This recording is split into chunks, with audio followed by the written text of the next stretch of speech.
अदनान, जाओ अपना झूठ किसी और को सुनाओ, अपना ये जाली टेस्ट भी लेकर जाओ। देखो मैं झूठ नहीं बोल रही, ये बिल्कुल सच है। मेरे कहा निकलो यहाँ से, दोबारा मत आना। अदनान रुको, अदनान, अदनान, खोलो दरवाजा, मैं तुमसे इंतजार करती हूँ, दरवाजा खोलो प्लीज। मुझे अपने लिए कुछ भी नहीं चाहिए, तुम्हारी बेटी को तुम्हारी जरूरत है अदनान।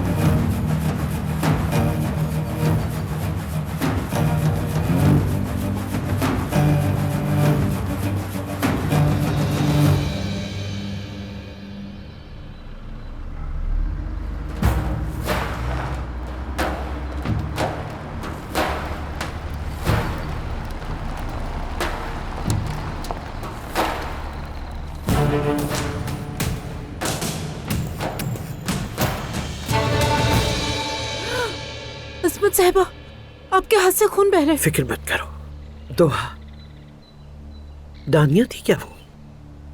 वो वही थी अजमत साहिबा। तुमने उसे अंदर क्यों आने दिया? बाहर से ही क्यों नहीं भेज दिया तुमने?